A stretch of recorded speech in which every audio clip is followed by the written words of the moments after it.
Oke, Assalamualaikum warahmatullahi wabarakatuh. Waalaikumsalam Selamat warahmatullahi siang, salam sejahtera untuk kita semuanya.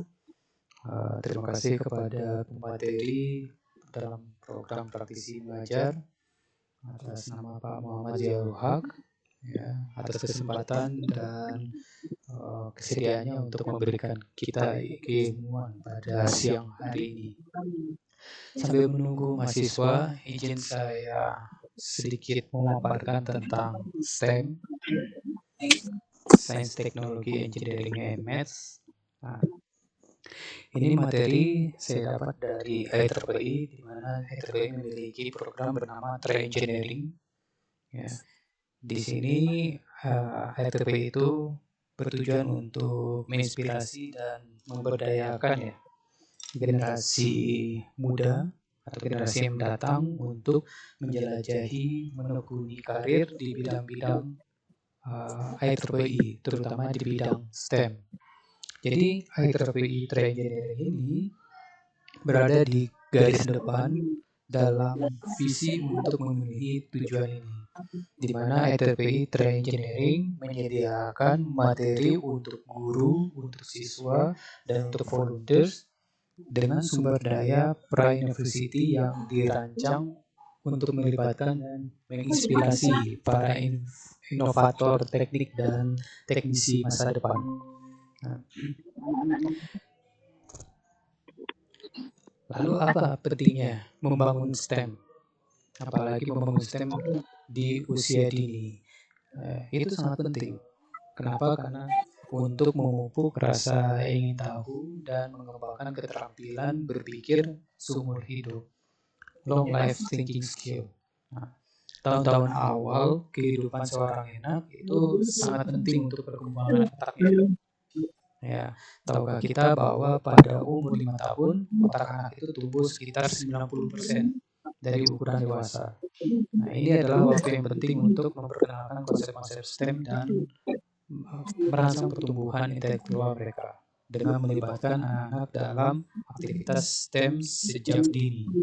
Nah, kita meletakkan dasar yang kuat untuk pembelajaran dan minat mereka di masa depan. Lalu family engagement itu tidak kalah penting, di mana keterlibatan keluarga memainkan peran penting dalam pendidikan anak, terutama dalam matematika dan literasi. Di penelitian itu menunjukkan bahwa ketika keluarga terlibat dalam pembelajaran anak-anak mereka, terutama pada usia 3 hingga 8 tahun, ada dampak positif yang konsisten pada kinerja akademis mereka.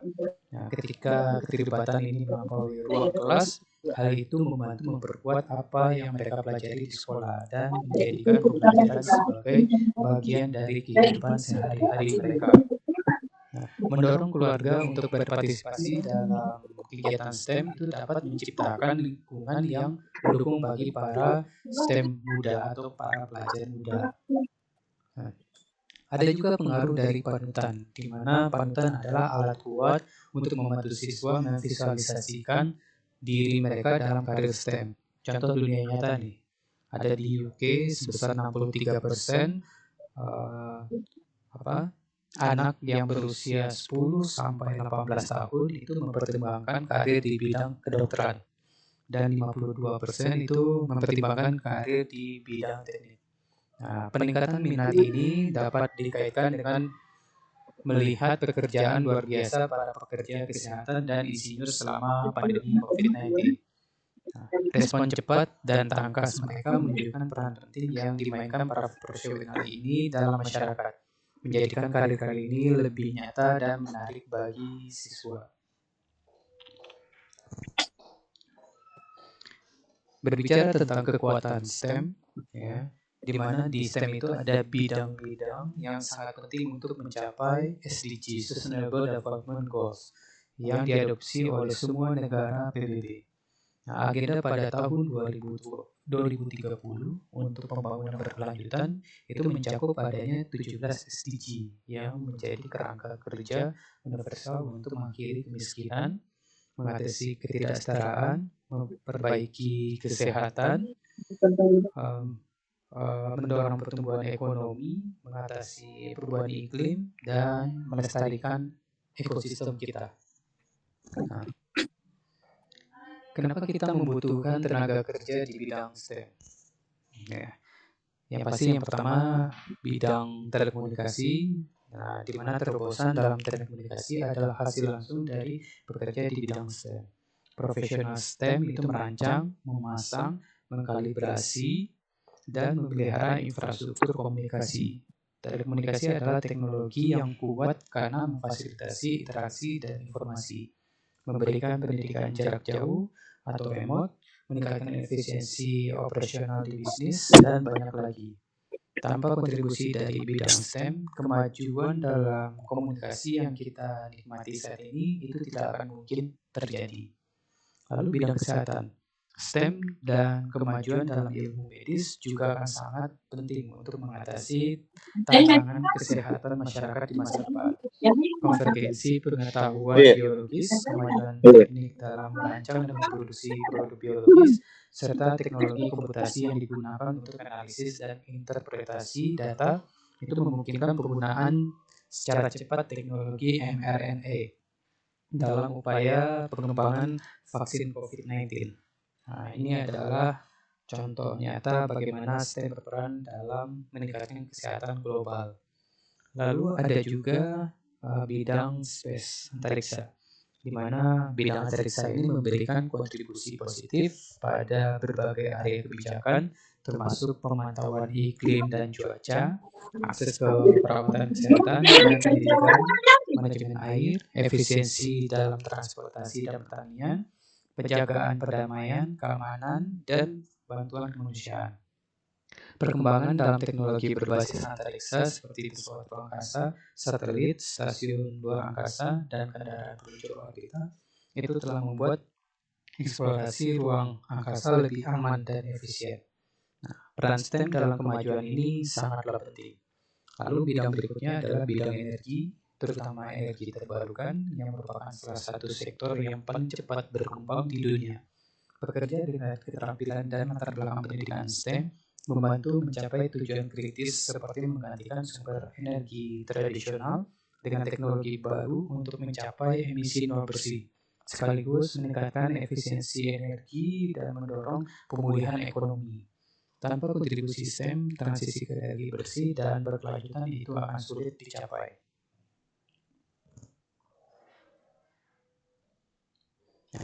Di sini kita membahas betapa pentingnya tenaga kerja di bidang STEM.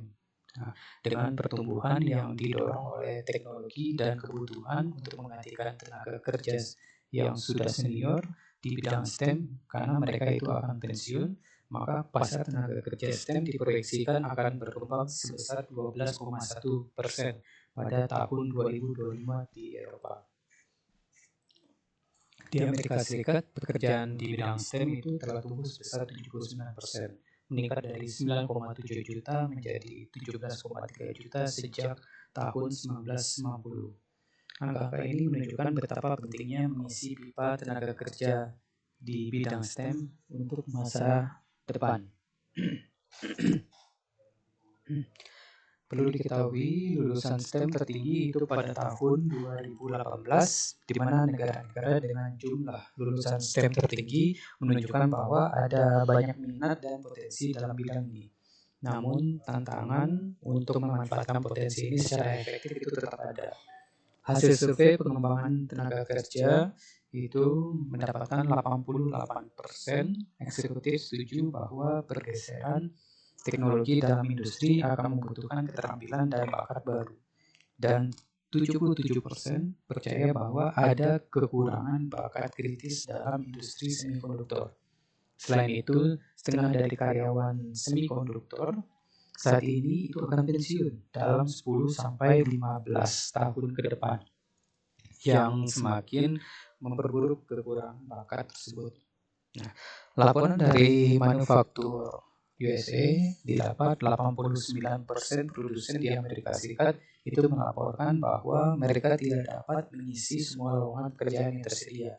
60% dari semua mahasiswa di Amerika Serikat yang memulai jurusan STEM di perguruan tinggi itu putus sekolah karena kurangnya persiapan dan pendampingan untuk menghadapi rigoritas program STEM di perguruan tinggi. Nah, menurut The Student Research Foundation, nah, tantangan di Afrika dan Asia ya, terutama di Afrika, di mana masih belum pulihnya dari pemotongan anggaran yang dilakukan pada tahun 1980-an yang menyebabkan pengurangan pendidikan teknik dan kejuruan di sana. Nah, pendidikan ini direkomendasikan untuk menjembatani kesenjangan permintaan dan penawaran keterampilan di Asia dan Afrika. Tanpa investasi yang memadai dalam pendidikan dan pelatihan, sulit bagi kawasan ini untuk memenuhi kebutuhan tenaga kerja dan STEM yang berkembang. Nah, berbicara tentang keberagaman di bidang STEM, ya, di mana dunia itu pasti membutuhkan pandangan dan pengalaman yang beragam untuk merancang solusi yang memenuhi kebutuhan unik setiap komunitas. Solusi-solusi ini hanya dapat terwujud jika komunitas-komunitas yang kurang terwakili didorong untuk terlibat dalam pendidikan dan karir STEM. Nah, statistik keberagaman dalam penelitian STEM saat ini rata-rata hanya 30% dari peneliti di dunia itu adalah perempuan. Di beberapa bagian dunia, persentase perempuan dalam penelitian bahkan lebih rendah. Di Asia Selatan dan Asia Barat itu hanya 18,5%, di India hanya 15%, di Nepal hanya 7,8%, di Chad hanya 5%. Ada beberapa faktor yang membatasi partisipasi perempuan dalam bidang STEM, terutama di Asia. Biasanya pertama karena pendidikan yang kurang didanai, lalu karena ada pernikahan dini, kemiskinan, norma gender, dan fokus sosiokultural lainnya. Selain itu, kelompok minoritas juga sangat kurang terwakili dalam bidang STEM. Hanya 2,2% di Latino, 2,7% di Afrika Amerika, dan 3,3% dari penduduk asli Amerika dan penduduk asli Alaska yang memiliki gelar universitas di bidang STEM. Nah, di Amerika Serikat, kelompok minoritas hanya mewakili 10% dari tenaga kerja STEM. Nah, penelitian menemukan bahwa mahasiswa kulit hitam dan Latino itu meninggalkan jurusan STEM dengan tingkat yang lebih tinggi dibanding mahasiswa kulit putih. Hal ini diduga disebabkan karena pertama latar belakang keluarga berpenghasilan rendah, kedua akses yang lebih sedikit ke sumber daya akademis yang mempersiapkan mereka untuk menghadapi rigoritas kursus STEM di perguruan tinggi. Nah, dalam memastikan kesetaraan dasar dan akses ke pengalaman pendidikan itu merupakan langkah dasar bagi siswa untuk memperoleh minat dalam bidang STEM. Nah, STEM adalah penyetar yang hebat dan kesempatan ini harus diberikan kepada semua orang.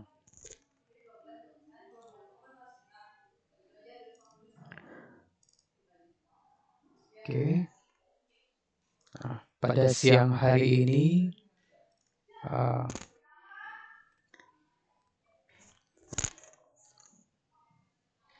kita akan mendengarkan pemaparan dari Pak Muhammad Ziaul Ul-Haq. Ya.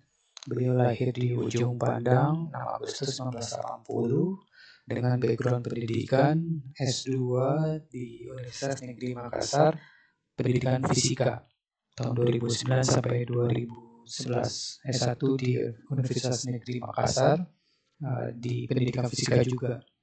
Beliau sekarang bekerja di SMA Negeri 9 ya, 9 Makassar. Dan juga mengembangkan Smart School Sesusel. Dan sekarang beliau sebagai koordinator kedua MGMP Fisika Sesusel, lalu ketua Perkumpulan Pendidikan Sains Indonesia wilayah Sulawesi Selatan, lalu koordinator komunitas VR Mileret Sesusel, dan anggota IGI wilayah Sesusel. Adapun banyak prestasi dan keberhasilan yang pernah beliau capai, terutama di bidang pengajaran, ya, dan membimbing siswa untuk mendapatkan prestasi juara dan mengikuti beberapa workshop. Oke.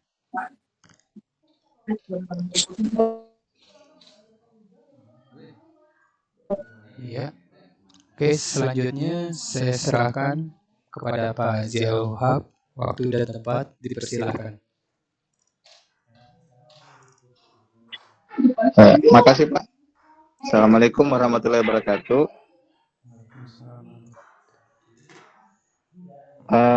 Ini mahasiswanya baru 4 ya? 1 Agus, Airul, Jolidin.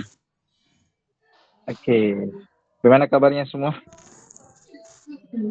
Baik, Pak. Oke, kita akan bahas tentang listrik magnet dulu. Saya ingin mau tanyakan dulu, listrik magnet itu muatannya ada berapa? Muatan listrik magnet itu ada berapa?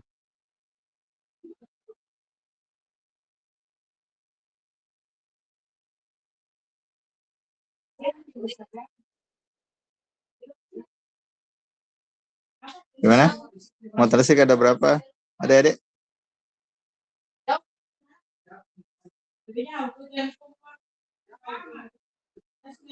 Gimana? Agus, Jalaluddin,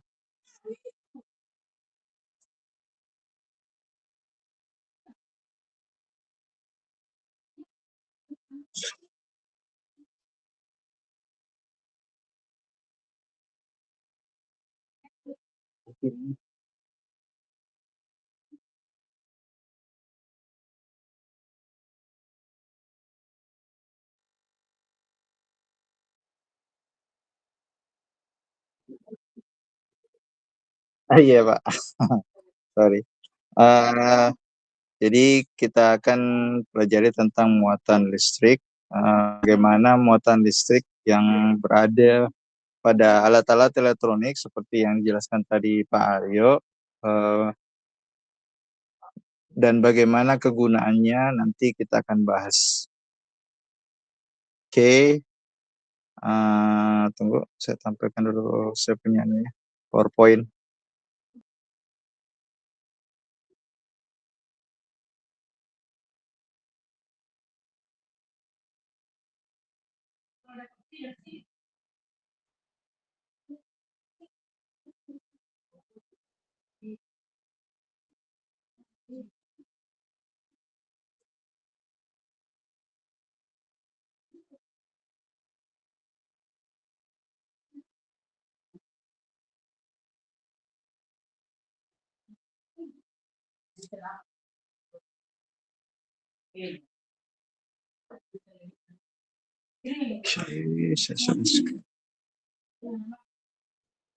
Nggak bisa share screen Pak.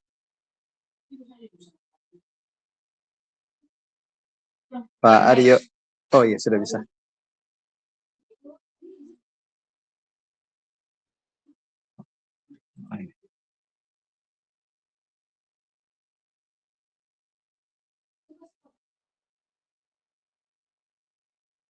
Oke, kita bahas tentang fisika listrik ya.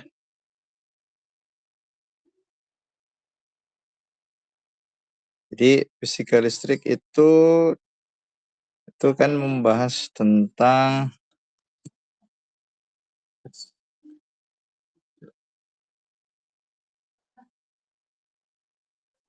jadi kita akan bahas tentang bagaimana itu hukum Coulomb, konsep dasar muatan listrik, bagaimana itu medan listrik, muatan listrik, dan bagaimana itu kita amati dalam kehidupan sehari-hari.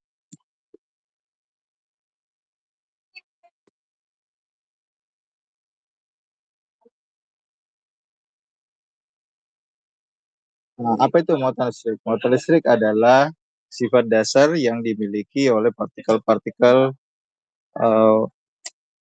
subatomik seperti elektron dan proton. Muatan listrik dapat bersifat positif dan negatif.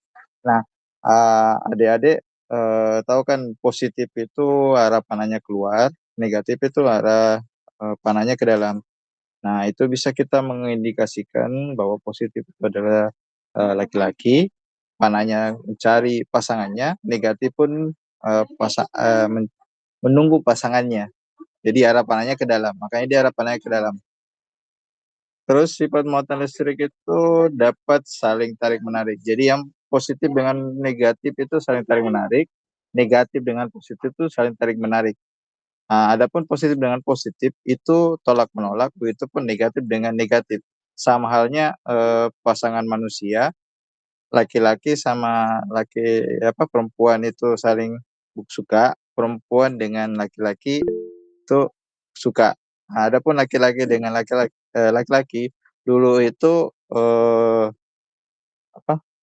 saling tidak bisa buku suka. Nggak tahu zamannya mungkin sudah menuju ke kiamat ya Pak Rio. Makanya laki-laki sekarang dengan laki-laki itu mulai buku tarik. Terus konservasi muatan listrik. Nah, untuk muatan listrik di alam selalu tetap, muatan tidak dapat diciptakan dan atau dimusnahkan. Kenapa tidak dapat diciptakan? Karena kita tidak tahu bagaimana cara menciptakan muatan tersebut. Nah, kenapa tidak dapat dimusnahkan? Butuh alat yang begitu canggih, mungkin beberapa abad ke depan mungkin bisa dibuat. Itu pun kalaupun bisa dibuat, itu sangat kecil kemungkinannya untuk membuatnya, untuk memusnahkan muatan tersebut. Sifat-sifat muatan listrik itu ada daya tarik dan tolak menolak, ada kuantitas muatan, ada konservasi muatan, dan ada penetrasi ruangan. Jadi muatan listrik itu memiliki sifat saling menarik atau menolak. Muatan positif akan saling tarik menarik, sedangkan muatan negatif akan saling tolak menolak. Jadi negatif dengan negatif tolak menolak, positif dengan positif tarik menarik. Kemudian begitupun muatan positif dan negatif akan saling tarik menarik. Kuantitas muatan listrik hanya dapat dimiliki dalam jumlah tertentu. Kuantitas terkecil adalah muatan elektron atau proton yang merupakan unit dasar muatan listrik. Konservasi muatan dalam suatu sistem tertutup, jumlah muatan total selalu konstan. Jadi ingat, dalam suatu sistem tertutup, jumlah muatan total selalu konstan. Artinya dia tidak berubah. Kalau misalnya jumlah muatannya itu 0, berarti 0 seterusnya. Atau bertambah dengan konstan. Muatan listrik tidak dapat diciptakan atau dimusnahkan, hanya dapat berpindah atau berubah bentuk. Muatan listrik memiliki kemampuan untuk menembus ruang dan mempengaruhi benda lain, bahkan melalui penghalang. Sifat ini membuat muatan listrik dapat berinteraksi dari jarak jauh. Nah, hukum Coulomb. Charles de Coulomb ini adalah seorang ilmuwan yang dulunya tentara, kemudian meneliti tentang listrik. Itu dia ketertarikannya itu dengan penelitian Benjamin Franklin waktu dia main layang-layang. Kemudian definisinya itu ditetapkan sebenarnya di Islam sudah ada, tapi kalau di dalam umum itu dinamakan hukum Coulomb, yang menyatakan bahwa besarnya gaya listrik antara dua muatan listrik sebanding dengan hasil kali besar muatan-muatan tersebut dan berbanding terbalik dengan kuadrat jarak di antara keduanya. Nah, itu disimbolkan gaya sama dengan ketetapan muatan listrik 9 kali 10 pangkat 9 dikali muatan pertama dengan kali muatan kedua dibagi dengan jarak kuadratnya. Nah, ini nanti dari muatan tersebut ini saling mempengaruhi. Jadi ini yang dikatakan biasa dalam kehidupan sehari-hari antara pasangan lawan jenis itu ada namanya LDR. Jadi ada pasangan jarak jauh. Nah, ini bisa kita jelaskan melalui hukum Coulomb. Jadi semakin kecil jaraknya, R kuadratnya semakin kecil, maka gayanya akan semakin besar. Begitupun sebaliknya, semakin besar jaraknya atau semakin jauh pasangannya, pasangan lawan jenisnya atau tidak sama muatannya, itu makin kecil gaya tarik menarik atau tolak menolak. Seperti itu. Jadi ini berlaku pun pada manusia, berlaku pun pada di alam. Seperti itu. Sifat-sifat gaya kolom itu bersifat tarik menarik jika muatannya berlawanan. Nah, jadi semakin kecil jaraknya, jadi contohnya kayak gini. Kalau adik-adik mau belajar tentang listrik magnet, itu kalau makin kecil rasa ketidaksukaannya, itu makin akan muncul gaya yang terjadi semakin besar. Begitupun sebaliknya, makin kecil makin besar jaraknya, tolak menolaknya, maka akan semakin makin kecil gayanya. Jadi dia berbanding terbalik kuadrat, seperti itu.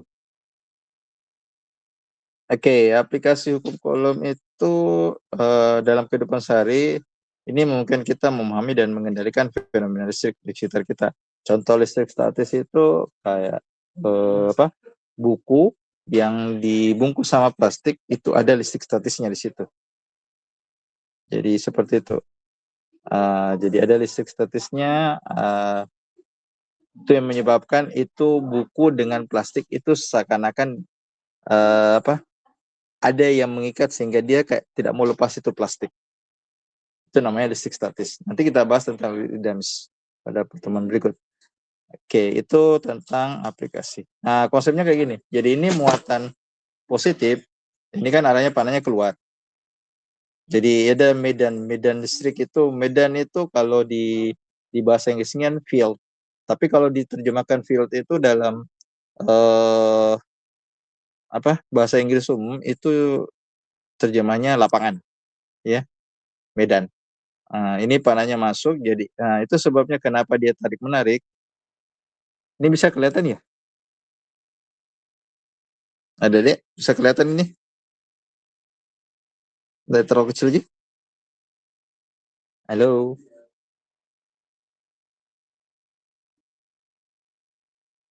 Oke, muatan positif itu coba lihat. Kenapa dia bisa tarik menarik? Karena arah panahnya sama, ketemu. Ini positif, arah panahnya ke kanan, negatif, arah panahnya juga ke kanan.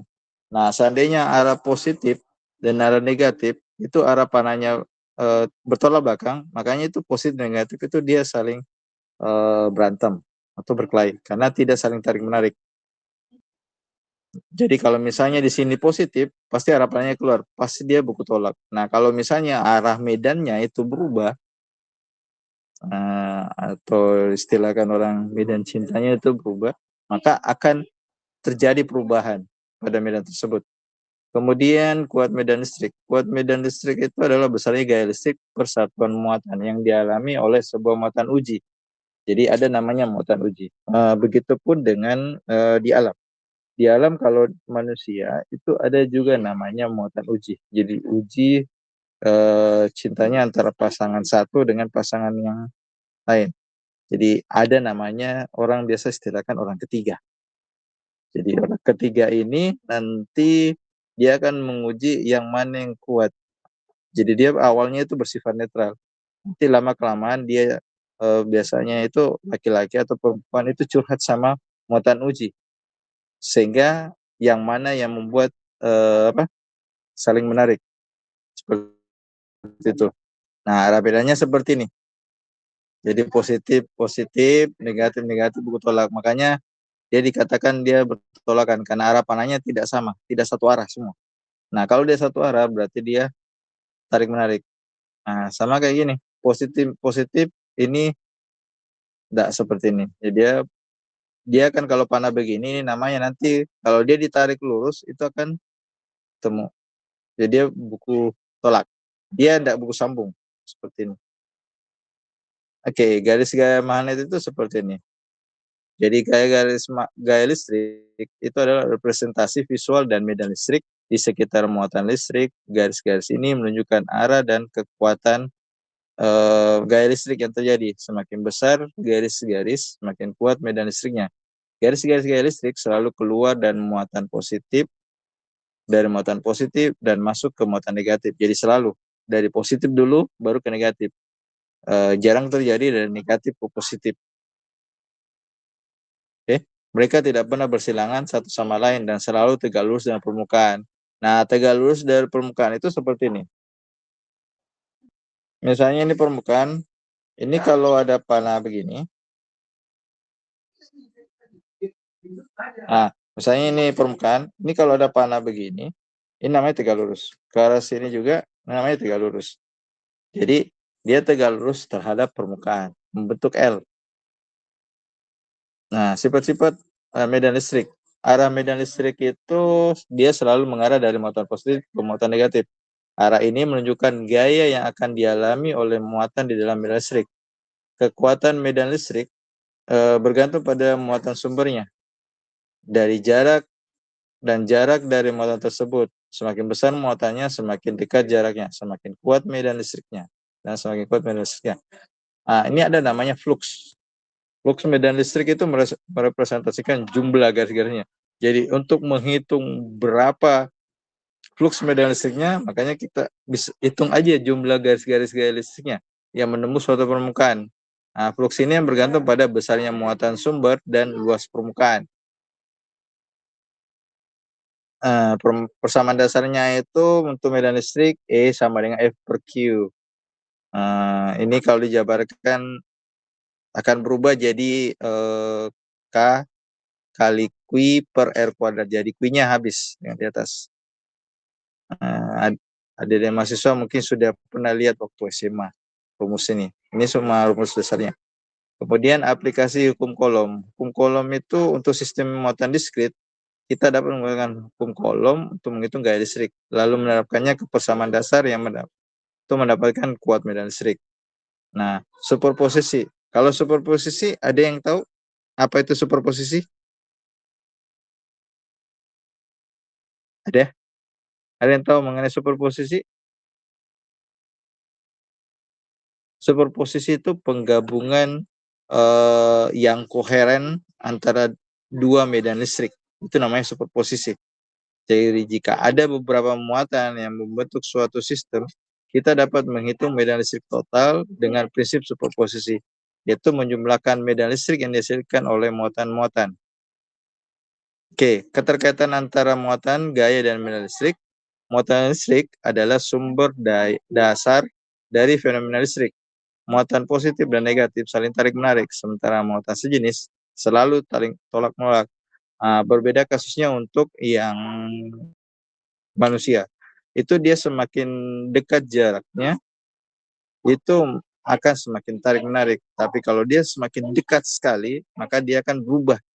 Ada namanya gaya nuklir lemah dan gaya nuklir kuat. Itu untuk atom-atom. Oke, gaya listrik itu adalah interaksi antara dua muatan listrik. Besarnya gaya listrik ditentukan oleh besar muatan dan jarak antar muatan sesuai hukum Coulomb. Sementara medan listrik itu adalah ruang di sekitar muatan listrik yang mengalami gaya listrik, arah, dan kekuatan medan listrik juga ditentukan oleh muatan listrik penyebabnya. Oke, sampai di sini ada yang mau tanyakan?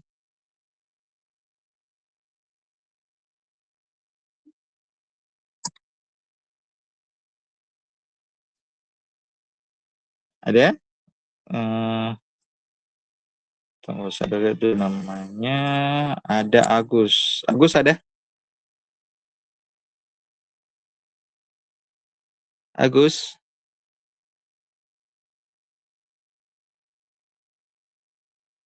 Agus. Agusnya ada?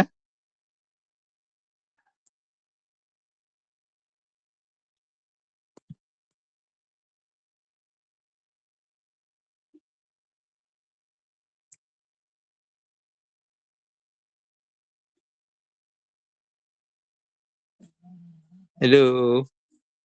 Ada orang di dalam room?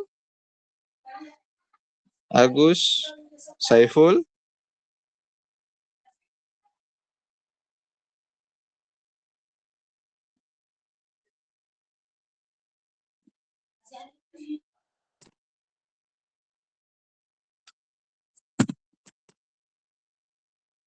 Ada yang mau ditanyakan? Saiful Ramadhani, Lutfi Siddiq, Fawaz, Naufal, Agus Tomi, Haikal Yunus. Ada yang mau ditanyakan? Halo, gimana? Saiful, Lutfi, Haikal?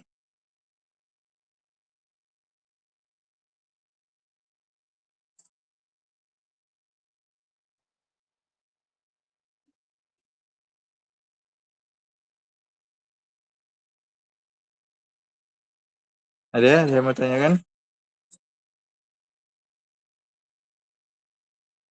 Saiful, Lutfi.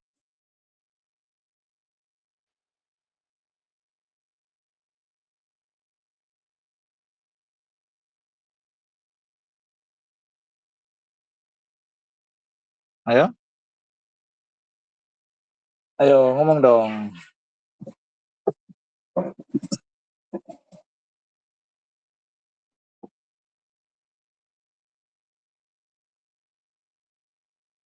Lutfi bagaimana?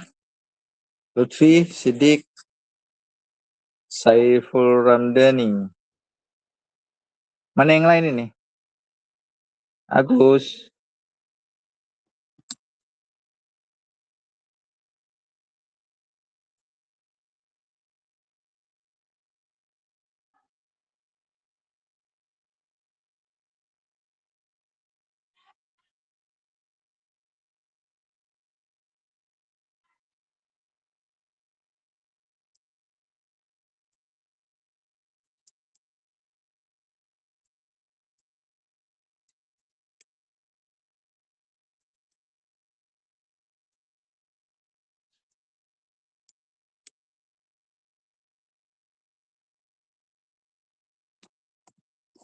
Ayo, Saiful, Lutfi, Agus,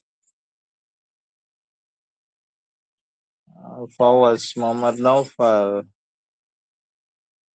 Halo. Mana nih mahasiswanya semua?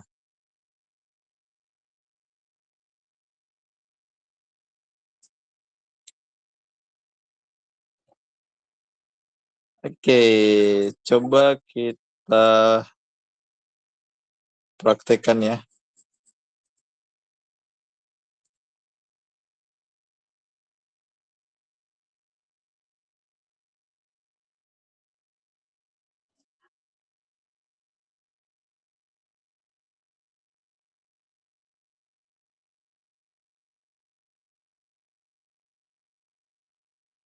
Oke.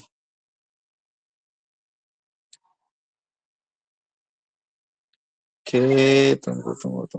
Fisika.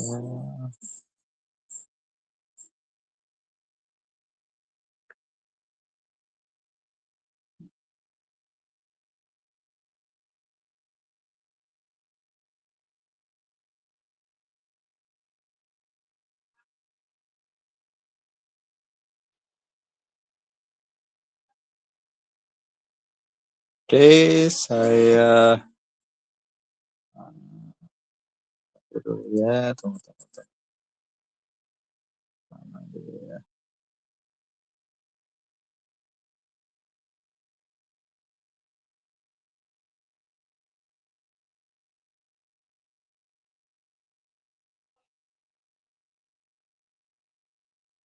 Oke, ini simulasi tentang listrik. Nih, kalau misalnya kita gosokkan, nah muatan positifnya akan ketarik ke muatan negatif. Oke, jadi muatan negatifnya akan makin banyak. Makin kita gosok, nah, muatan negatifnya akan ketarik semua. Oke. Nah, ini kita bisa lihat dia saling berpasangan. Oke, saya ulang Ini positif dengan negatif, ini saling berpasangan. Kalau saya gosok, maka negatifnya semua itu akan ketarik semua. Oke. Nah, bagaimana kalau misalnya saya punya 2 balon? Kalau saya gosok, nah bagaimana yang nah, dia akan tetap mengambil muatan negatif, tetapi dia akan tertarik ke muatan positif. Oke. Nah, sekarang bagaimana kalau saya pindahkan? Nah, dia tetap akan menarik. Oke, itu kalau tampilannya itu kalau ini digosok. Oke. Nah, itu tentang listrik statisnya.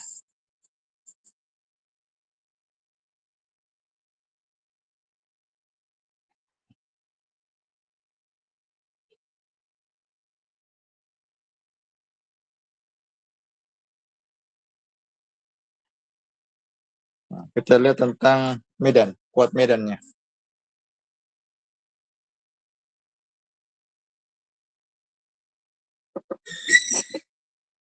Nah, muatan ini muatan 1 nanokolom. Ini bacanya nanokolom. Ini minus nanokolom. Ini sensornya.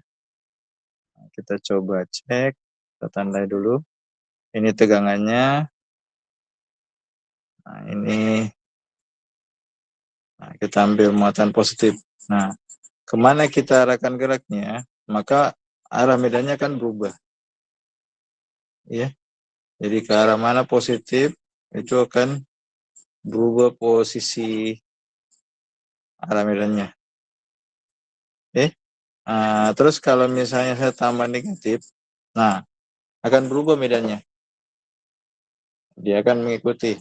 Ketika saya tarik ke sini, maka arah medannya akan berputar. Nah, ini kita bisa dapat berapa tegangan potensialnya, ekuipotensialnya. Nah, jadi itu nilainya sekitar minus 1,7 volt. Jadi ketika kita tarik gaya medannya, maka arah panahnya akan mengikuti arah muatannya. Kalau dia muatan negatif, berarti dia akan lari menarik. Nah, coba saya geser, terus, nah, ini antara 2 buah muatan. Jadi muatan ini, kalau saya tambahkan namanya muatan uji, jadi ini muatan ketiga. Nah, itu akan mengalami perubahan. Jadi kalau muatan ujinya itu negatif, maka arah medannya akan berubah juga. Itu kalau saya tambahkan negatif. Nah, kalau saya tambahkan positif, arah medannya itu akan menyesuaikan dengan muatan yang ada di sebelahnya. Jadi kalau muatan sebelahnya itu positif, maka arah medannya itu akan saling menjauh. Nah, adapun yang negatif, muatan positif dan muatan negatif itu dia akan saling tarik-menarik. Seperti itu. Nah, itu bisa kita lihat.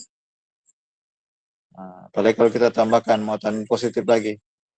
Nah, muatan negatif lagi. Nah, kelihatan kan garis-garis gayanya? Nah, ini yang dimaksud dengan flux magnetik. Bagaimana perubahan jumlah garis-garis gaya yang terjadi pada setiap muatan. Jadi ketika kita geser, garis-garis gayanya akan berubah sesuai dengan muatannya. Kalau kita dekatkan muatan positif, dia akan menarik seperti itu. Kemudian kalau saya dorong lagi ke sini, nah, arahnya kan bergerak seperti itu. Jadi dia mengikuti ke mana. Nah, di sini potensialnya kan berubah. Misalnya saya mau cari kita mau cari muatan apa? Potensialnya. Nah, langsung terdapat 219,3 volt. Kita arahkan ke sini, nah, pasti minus kan karena muatan negatif. Arahkan positif 57,96 volt. Kita arahkan ke sini minus. Kalau ke sini plus karena muatan positif, kita arahkan ke sini muatan negatif, kita arahkan ke sini muatan positif. Nah, coba kita arahkan ini. Nah, langsung kebaca jaraknya.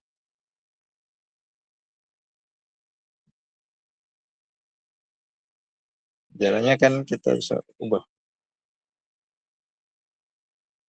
Kita bisa tahu, oh jaraknya 20 cm. Nah, kita ambil sensor. Nah, kita bisa lihat berapa sudut yang dia bentuk. Minus, kalau kita arahkan ke sini berarti dia minus 56,7 derajat. Nah, kemudian medannya itu 18,0 volt per meter. Medan listriknya. Nah, ini. Kalau saya arahkan ke sini, volt per meternya itu 4868 volt per meter. Saya arahkan ke sini muatan positif. Jadi setiap muatan itu beda-beda. Walaupun dia sama-sama muatan, coba kita lihat. Ini 146. Kalau ini bukan lagi 146, tapi 137. Kita arahkan ke sini. Jadi setiap muatannya itu beda-beda. Beda-beda potensial yang dihasilkan. Jadi ini kalau kita arahkan lagi ke sini, berubah. Nah, ini enak karena kalau kita memberikan materi itu kita tinggal geser, langsung kita lihat hasilnya. Nah, beda kalau kita pakai tulis manual. Jadi ini tampilannya seperti itu. Jadi positif dengan negatif, dia tarik menarik. Nah, kalau ada lagi muatan uji satu, dia akan berubah lagi seperti itu. Oke. Nah, kalau misalnya ada lagi 2 muatan positif, tambah lagi negatif, tambah lagi positif,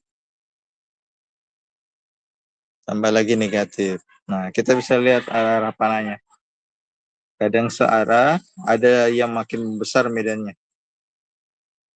Seperti itu.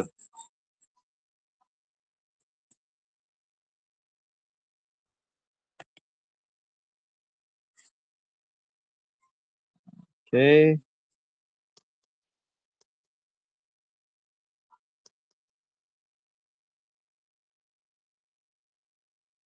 Jadi arah medannya itu kita bisa lihat.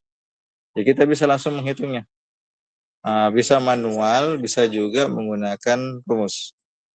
Jadi muatan positif kita arahkan ke sini. Kelihatan arah panahnya itu keluar. Kita arahkan positif. Nah, kelihatan kan tolak menolak. Kalau kita arahkan ke sini, dia akan tarik menarik. Jadi kalau tarik menarik itu dia satu arah. Langsung kita bisa hitung berapa tegangannya.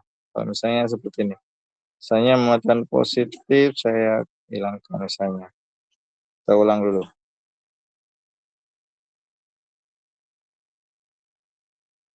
Coba saya hilangkan muatan positifnya.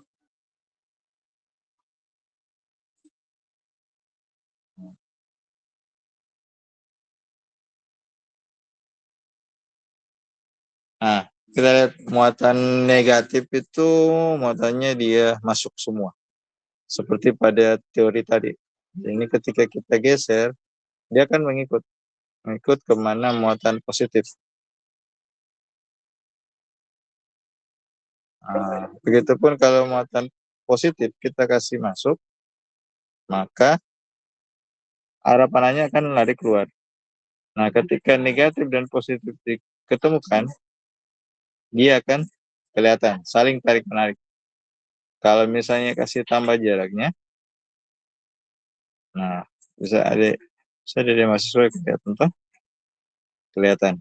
Jadi arah panahnya itu dia membentuk saling tarik menarik. Nah, bagaimana kalau muatannya ini negatif, saya ganti dengan muatan positif. Nah, kelihatan kan garis-garis kayak yang terbentuk. Jadi ya panahnya ini dengan ini tidak saling tarik menarik. Kenapa ini tidak lurus? Karena ini posisi muatan muatannya tidak selurus dengan muatan yang di atas. Nah, kan? Masa kasih lurus. Kita tambah uji. Muatan uji kita tambah. Nah, ibaratnya kalau dalam kehidupan orang ketiga. Nah, kalau orang ketiganya negatif, si positif dengan si positif yang ini di sebelah, itu akan saling tarik. Ini yang negatif.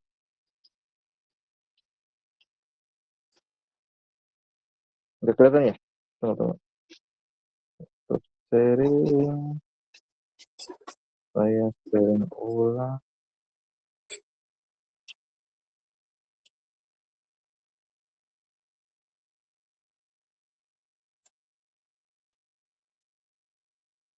Oke, jadi ini ketika saya menarik makin.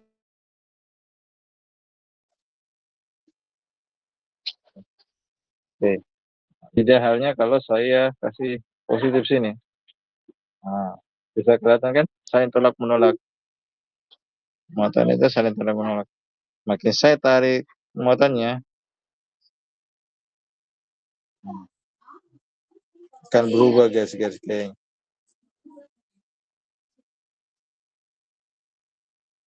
Oke, sambil diperhatikan, ini ada saya supaya kita bisa berinteraksi. Ada saya punya Google Classroom. Di situ nanti saya kasih masuk materinya.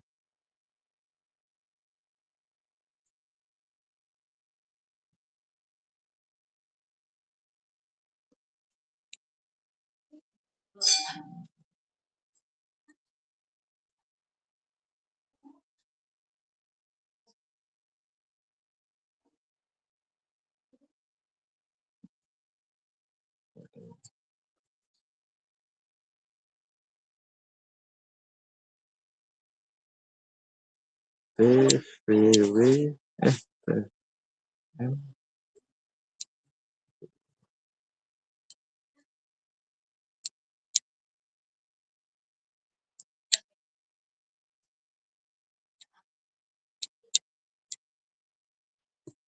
Nah, itu saya punya kode Classroom.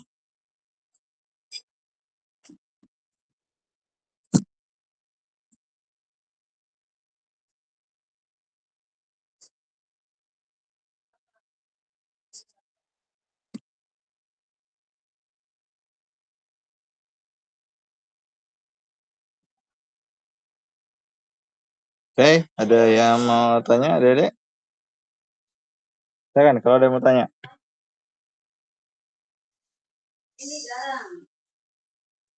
Saya cek dulu. Masih tetap yang tadi, Haikal, Saiful, Lutfi, Agus. Wah, masih 4 orang ya. Mana yang lain ini teman-temannya? Saiful, Agus, Muhammad Lutfi, Haikal. Ada? Ada yang mau ditanyakan? Silakan kalau ada yang mau tanya.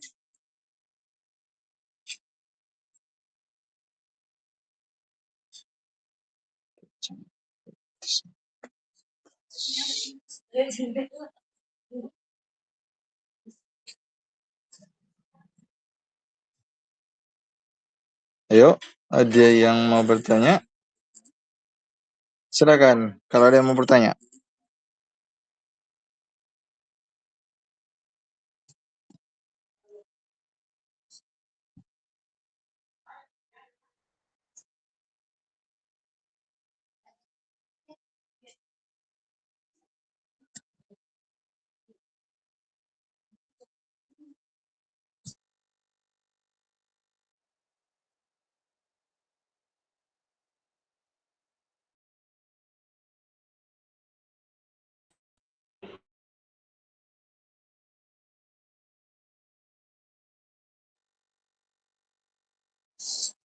Oke, ada yang mau tanya kan?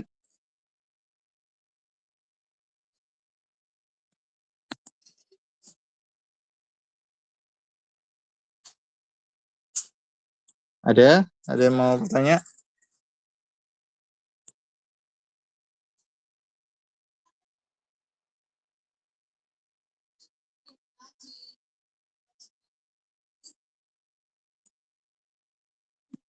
Ada yang mau bertanya? Aikal, Agus Tommy, Saiful Ramdhani, Lutfi.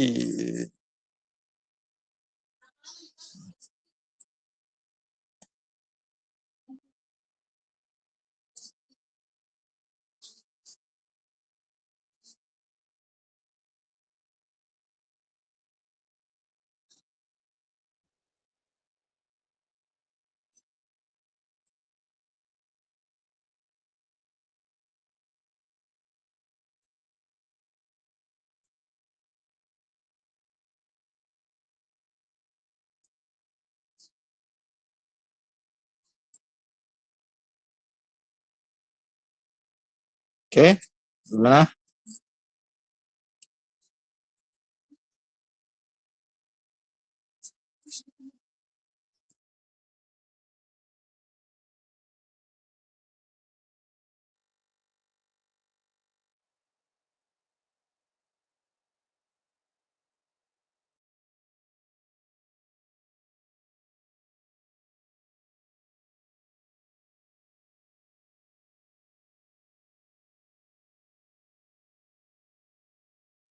Coba kita masuk.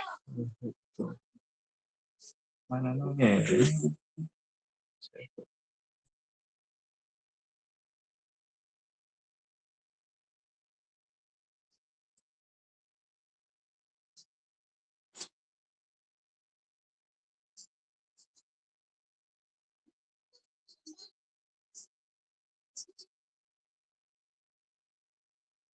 Ayo, ada yang mau tanya kan?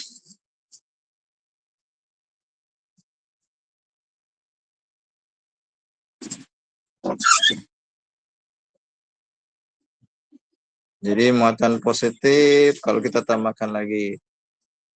Nah,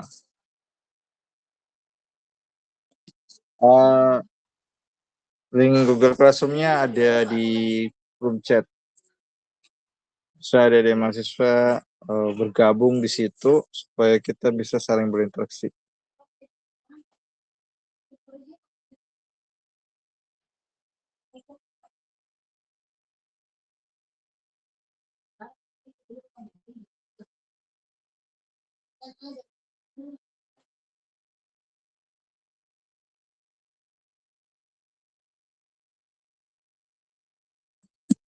Oke.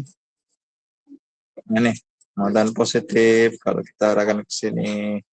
Nah, bagaimana kalau saya punya muatan negatif 4? Negatif 4, saya susun di sini, saya kasih masuk dulu. Masuk dulu. Nah, muatan negatif 4. 1, 2, 3, 4. Kemudian muatan positif itu saya pencet. Kita mau lihat bagaimana arah gaya magnetiknya. Saya taruh di sini, taruh di sini, taruh di sini. Nah, kelihatan kan? Positif itu menarik ke muatan negatif. Yang di atas positif ini menarik ke muatan negatif yang di bawah. Positif juga. Nah, di sini dikacaukan muatan positif yang di atas mulai dikacaukan oleh muatan positif yang di bawah.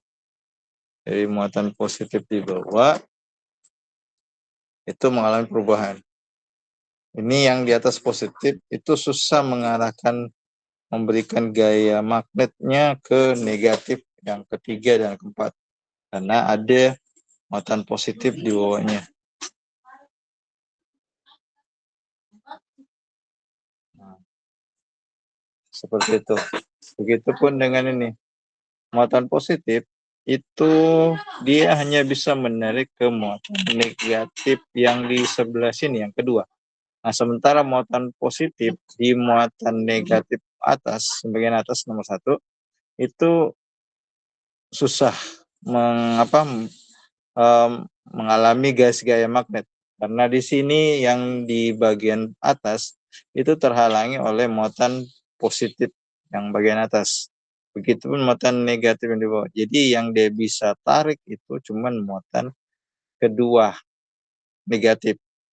Nah, muatan keempat positif itu bisa tarik menarik dengan muatan pertama negatif, muatan kedua negatif, dengan muatan ketiga negatif. Tetapi di muatan ketiga di bawah dan keempat itu mengalami perubahan ketika ada muatan positif di bawah.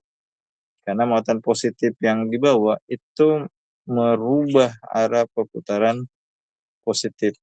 Nah, coba kita lihat bagaimana beda potensial yang dihasilkan.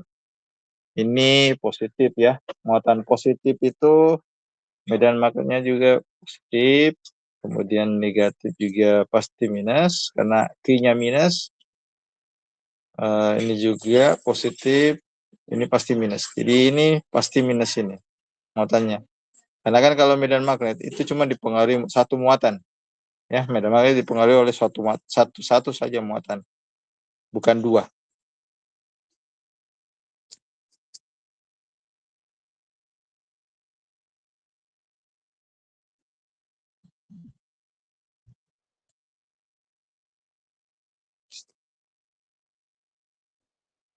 Oke, sampai di sini ada pertanyaan.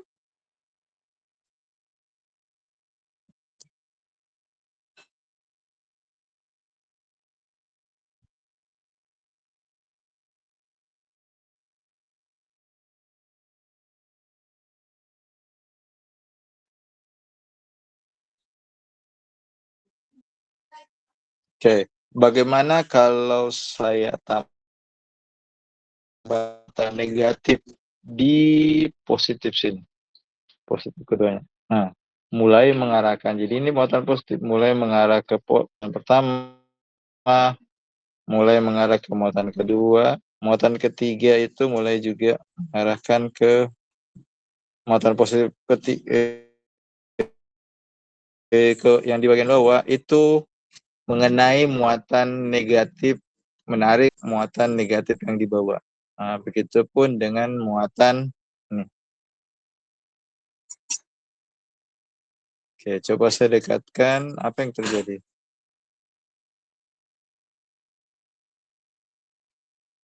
Nah, dia kan sering tolak menolak, tapi dia tarik menarik.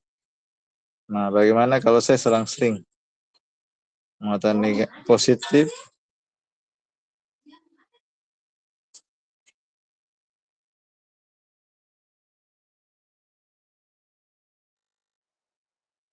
muatan positif, negatif, positif. Coba kita arahkan ini di sini positif,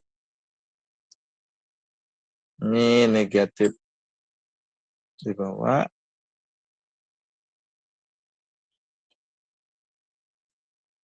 Nah, lalu kita tambah di sini negatif, di sini muatan positif, di sini muatan positif. Nah, kelihatan garis gaya yang dibentuk. Jadi adik-adik bisa bayangkan kalau kejadian seperti ini. Jadi kalau misalnya bumi itu kenapa kita masih terselamatkan oleh panasnya dari radiasi matahari, itu pengaruh dari garis gaya magnet. Seandainya garis gaya magnet bumi kita itu kacau, ya tunggulah kiamat akan terjadi. Karena garis gaya magnet itu yang menghalangi salah satu badai matahari dari lidah yang selalu lepas dari permukaan matahari. Itu yang nyaring.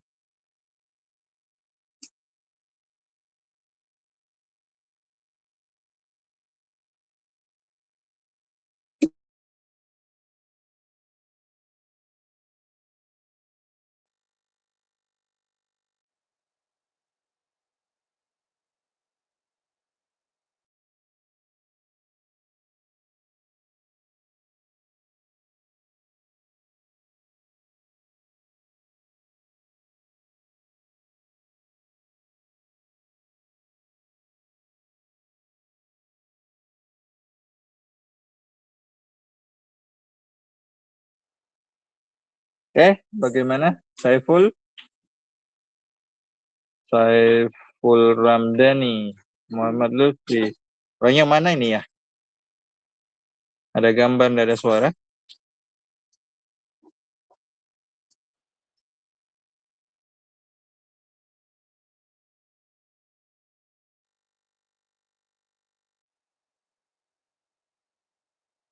Bagaimana?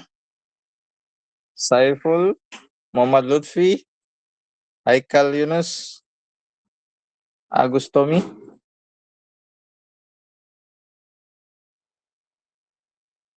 Ada pertanyaan?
Ya, bagaimana?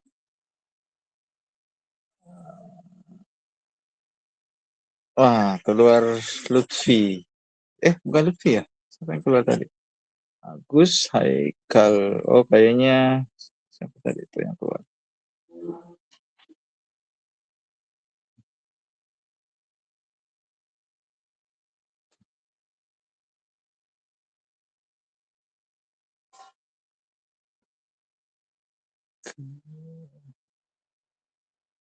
Kayaknya yang keluar Faisal ya. Faisal, Naufal. Naufal keluar. Ke mana sampai jam 16. 16.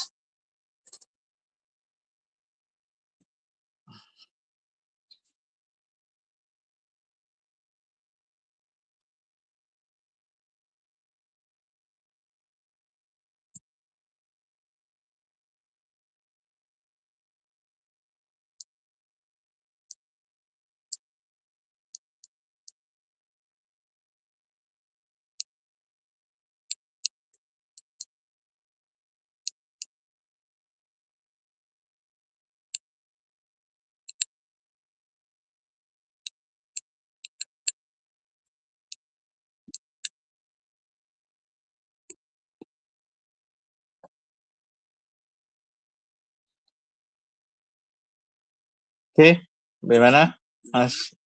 Ada Mas? Wah, tinggal berkurang ini.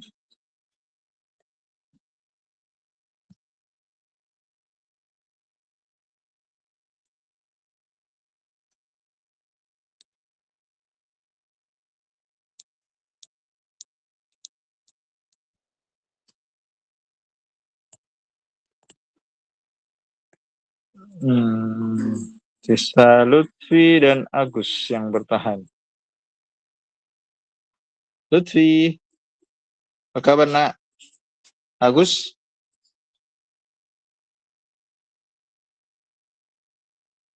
Agus Tommy? Ini baru konsep dasarnya ya. Kita belum masuk ke inti perhitungan. Perhitungan itu enggak terlalu susah sih sebenarnya. Kalau konsepnya itu sudah bagus, Insya Allah itu gampang, nggak terlalu rumit lagi. Jangan gunakan konsep fisika itu rumus, karena beda. Fisika itu sebenarnya itu mudah. Kenapa bisa dia dianggap susah? Karena dia menggunakan bahasa matematik. Seandainya dia pakai bahasa lain, mungkin tambah rumit lagi.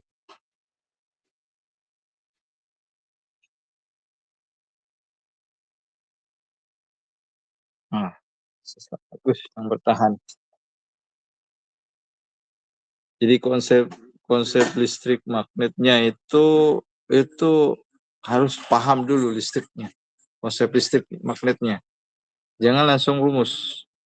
Rumus itu nanti kita bisa berikan pemahaman ke rumus supaya bagaimanapun bentuk model rumus yang digunakan itu kita bisa memodifikasi berdasarkan permasalahan yang ada dalam kehidupan sehari-hari. Jadi konsep yang paling penting, konsep dengan prinsipnya fisika mengenai rumusnya itu.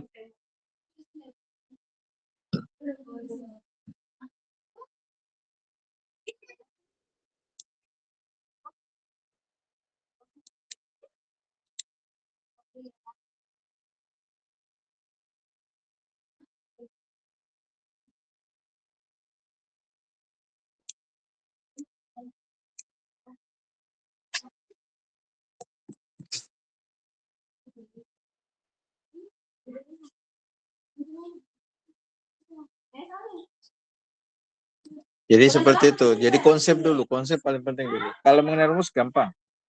Konsep dulu yang paling dipertahankan supaya ketika dapat permasalahan listrik magnet itu sudah mudah, tidak lagi terlalu susah. Jadi konsep yang paling penting, adik-adik. Konsep paling penting, kalau konsepnya itu sudah matang, rumus itu gampang. Contoh sederhana, kalau benda jatuh, itu kan orang konsepnya fisika itu kalau misalnya benda jatuh di ketinggian, itu bagaimana rumusnya apa atau rumus apa yang digunakan. Makanya konsep paling penting. Konsep dulu sebelum masuk ke rumusnya untuk menyelesaikan. Jadi tidak selamanya juga untuk menyelesaikan konsep atau permasalahan fisika dengan rumus. Bisa pakai konsep aja, bisa selesai. Ada beberapa soal itu tidak perlu pakai rumus aslinya. Dengan konsep pun kita bisa selesaikan. Jadi jangan adik-adik mahasiswa berpikir bahwa fisika itu pakai rumus ini. Rumus apa lagi dipakai ini? Tidak, beda. Jangan kepikiran begitu. Apalagi sudah masuk ke mata kuliah listrik magnet. Kalau kalau untuk memahami fisika itu jangan kita mulai dari rumus dulu. Kita harus mulai dari konsep. Karena kalau dari konsep itu akan muncul rumus dengan sendirinya. Seperti itu. Jadi jangan terpaku dengan rumus. Karena kapan kalau kita terpaku dengan rumus, soal bagaimanapun itu akan sulit kita rapi. Tapi kalau kita pakai konsep, itu kita bisa selesaikan semua. Jadi konsep yang paling penting. Konsep yang diperkuat untuk menyelesaikan permasalahan. Karena kalau contoh kasus seperti ini, sambil gambaran selain listrik magnet ya. Contohnya kalau benda misalnya saya lempar ke atas dengan kecepatan 80 meter per detik, kecepatan awalnya, maka itu setiap kita kan tahu gravitasi bumi, percepatan gravitasi bumi. Jadi beda gravitasi bumi dengan percepatan gravitasi bumi. Kalau gravitasi bumi itu konstanta universal. Kalau percepatan gravitasi bumi itu benda dipengaruhi gravitasi akibat percepatan benda tersebut itu dipengaruhi oleh gravitasi bumi.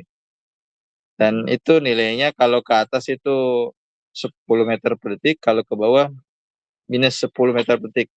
Kenapa positif 10 meter per detik? Itu dia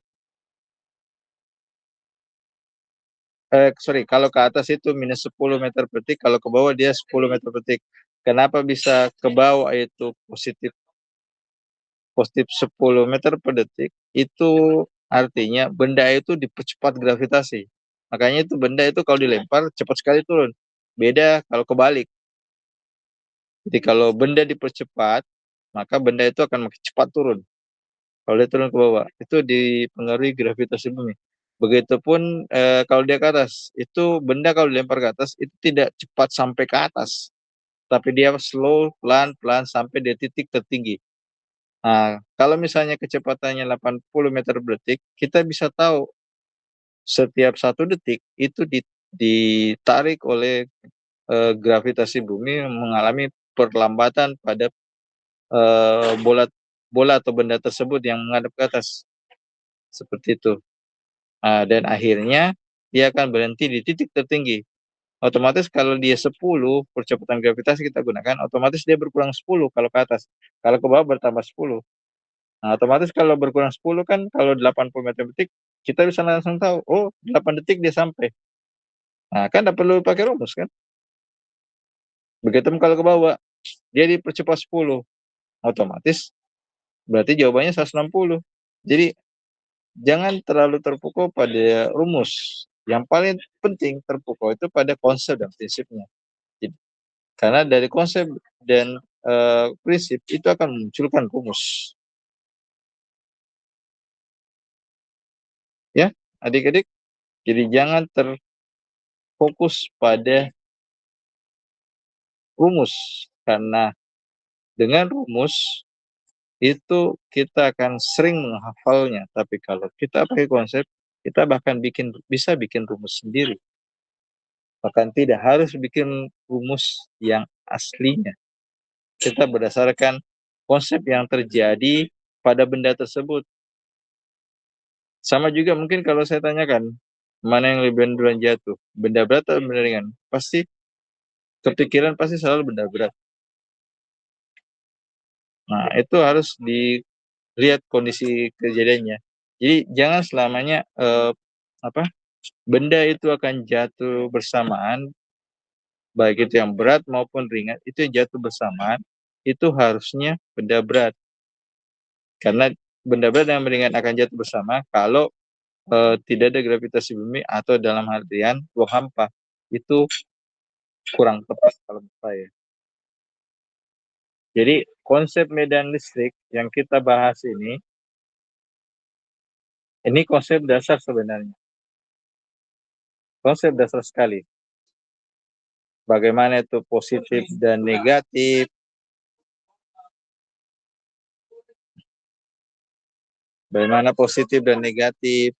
Kalau negatif itu tolak menolak kalau negatif itu arah panahnya masuk, coba bisa dari mahasiswa lihat. Negatif itu dia arahnya selalu ibaratnya negatif itu sesuatu yang jadi pusat perhatian. Contohnya makanan kalau misalnya dia lezat, manapun dibawa itu mata akan tertuju ke situ. Jadi ini negatif, ini anggaplah seperti kayak makanan. Jadi makanan yang kita bawa itu kemana-mana itu akan jadi pusat perhatian. Sementara yang positif itu sesuatu yang orang tidak suka, itu akan makanya selalu arah panahnya itu berlawanan, selalu muatan positif tidak ada yang mau mencarinya. Kalau saya istilahkan itu anggaplah sesuatu yang kita tidak suka, kayaknya dia selalu tidak ada arah yang ke arah situ. Nah, so Dede bisa lihat dia selalu tidak ada panah yang mau ngarah ke situ. Istilahnya tidak terlalu disuka itu muatan positif, istilah manusianya.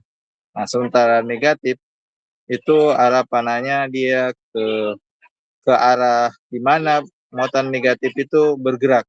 Coba bisa dari mahasiswa lihat, panahnya itu selalu mengikuti kemana muatan negatif itu bergerak. Jadi ibaratnya negatif itu selalu jadi pusat perhatian. Orang gagah, orang cantik, orang yang cerdas, atau orang yang menurut orang itu bagus, itu selalu jadi pusat perhatian. Coba lihat, panahnya kemana negatif itu bergerak, itu arah panahnya ke arah situ. Positif kebalikan, positif itu sesuatu yang tidak disuka. Coba lihat, arah panahnya tidak ada mau ke arah positif kan, selalu Makin saya dekat itu panahnya, dia akan menolaknya. Ibaratnya dia tidak. Muatan positif itu seperti muatan yang tidak disuka. Seperti itu istilahnya.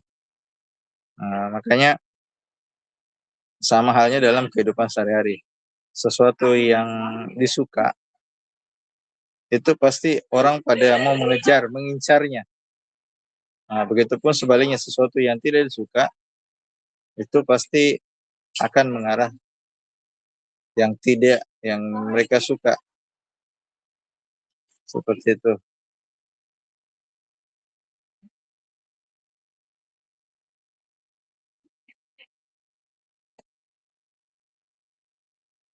Oke, jadi seperti itu arahnya.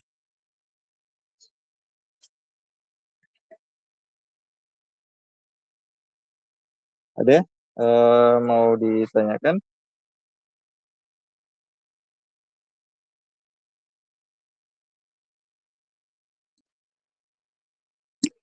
Ada yang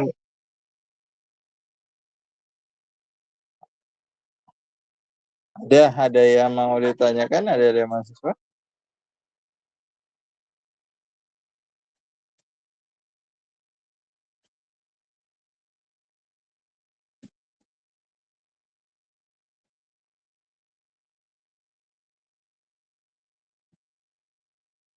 Apa sudah jelas semua?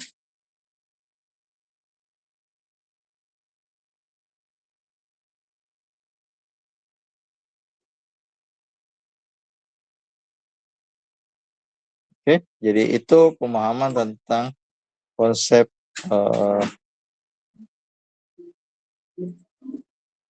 konsep medan listrik mengenai apa yang kita bahas tadi. Jadi untuk selanjutnya silakan bergabung di grup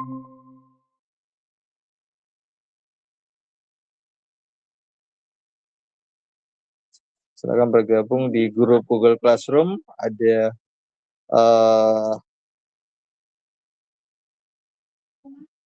Ada saya kirimkan namanya itu Google Classroom-nya, kodenya di room chat.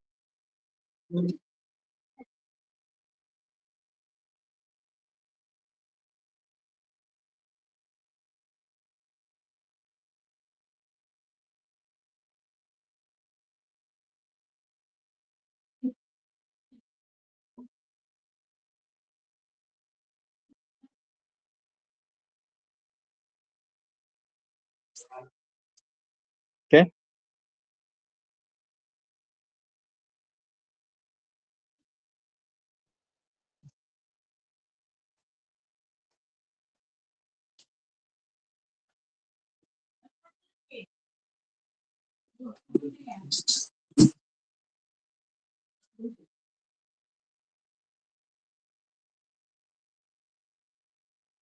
Bagaimana?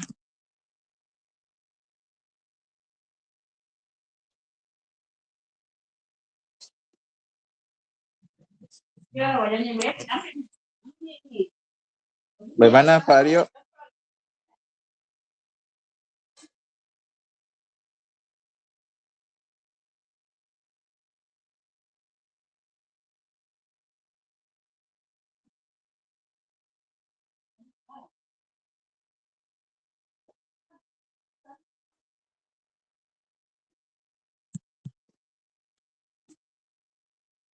Mahasiswanya tambah berkurang ini.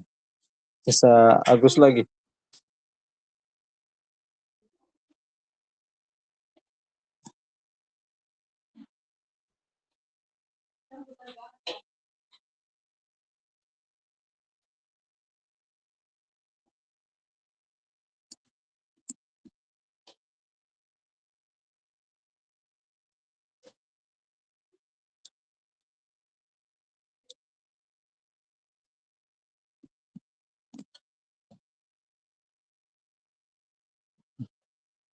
Sisa Gustomi yang bertahan, Pak Aryo.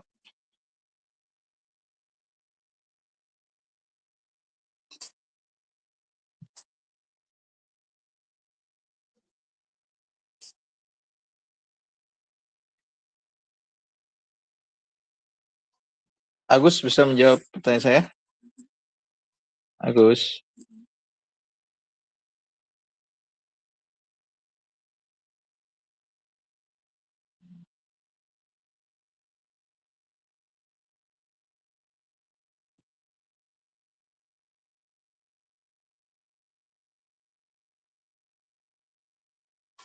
Nah, kayaknya Agus juga sudah keluar.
Gimana Pak? Pak Aryo?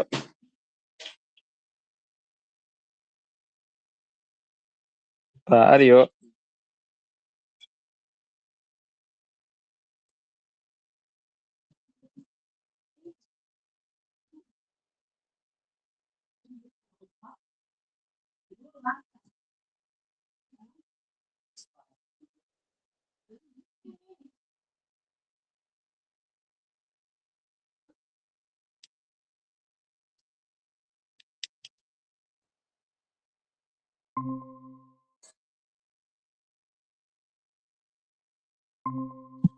Ya, ada Randi.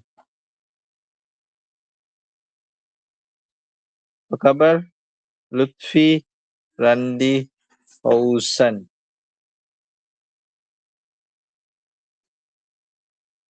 Bisa dengar suara Bapak? Randi, Fauzan, Lutfi.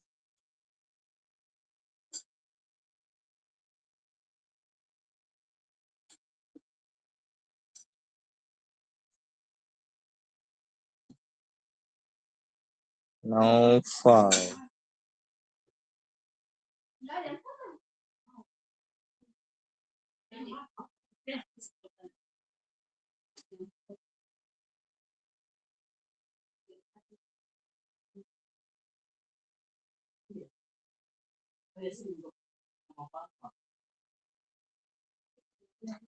Raufik.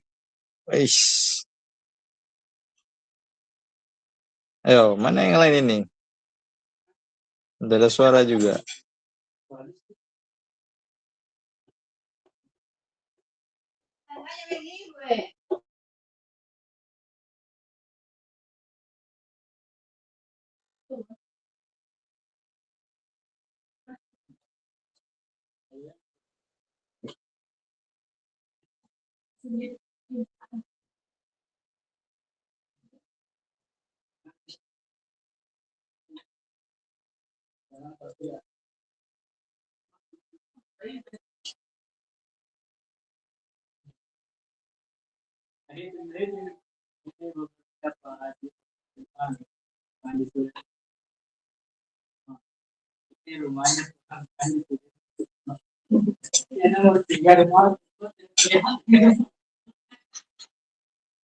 Gimana adik-adik mahasiswa?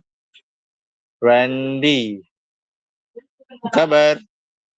Randy, Lutfi, Rofik, Fawaz, Muhammad Fauzan,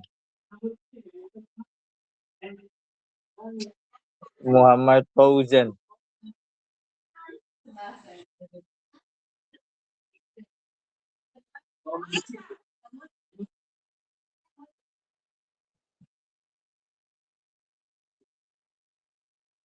Gimana? Ada yang mahasiswa? Ada yang mau tanyakan?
Di mana ada mahasiswa?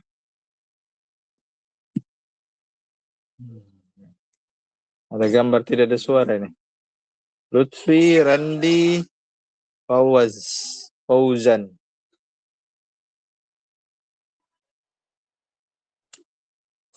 Ada yang mau berkomentar?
Gimana? Ada yang mau ditanyakan?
Jadi bagaimana Pak Aryo?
Pak Aryo, saya izin keluar dari yang laptop dulu Pak.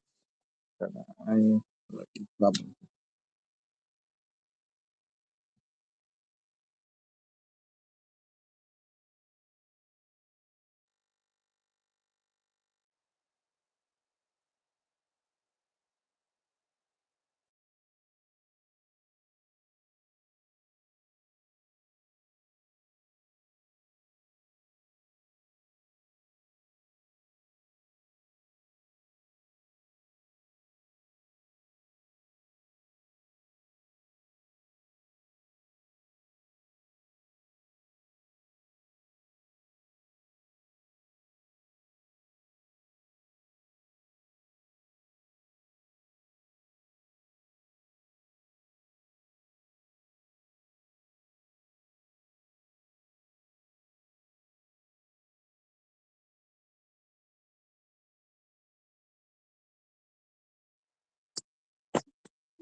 Gimana Pak Aryo?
Kerasnya itu petikan nah. Hah? Iya. Apa ya? Iya kasih batu dua.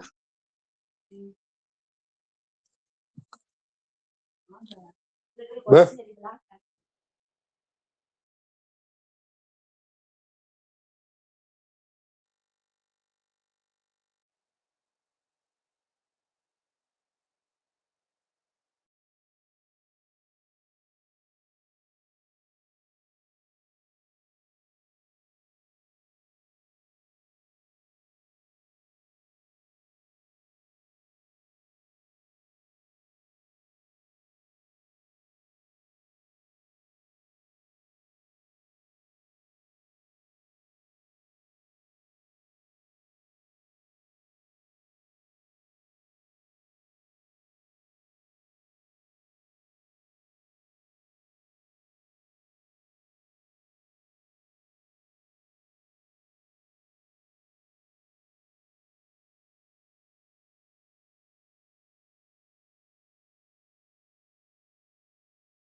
Jadi bagaimana Pak Rian?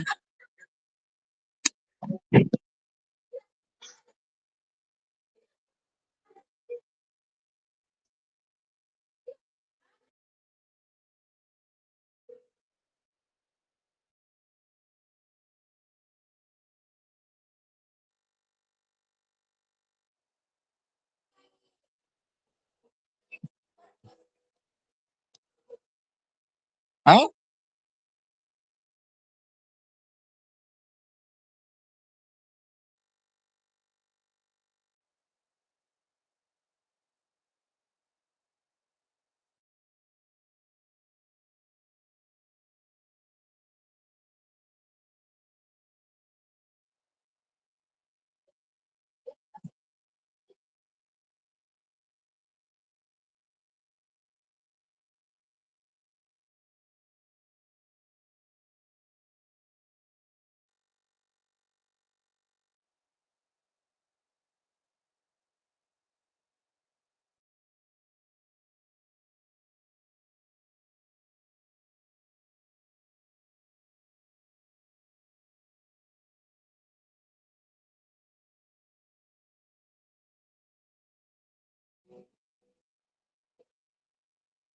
Pak Aryo,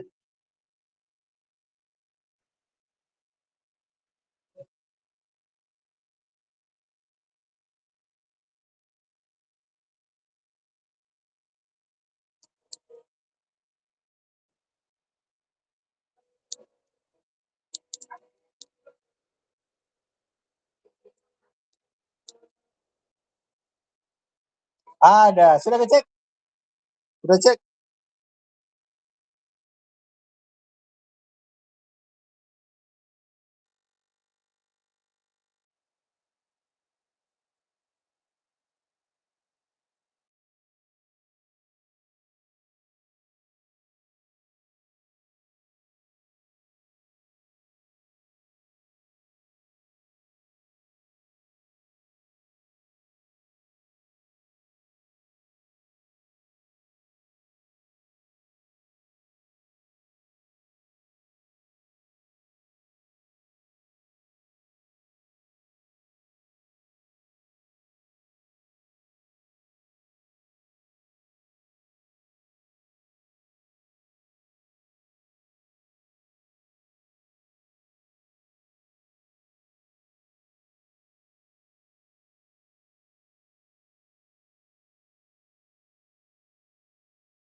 Saya izin pamit Pak Rio.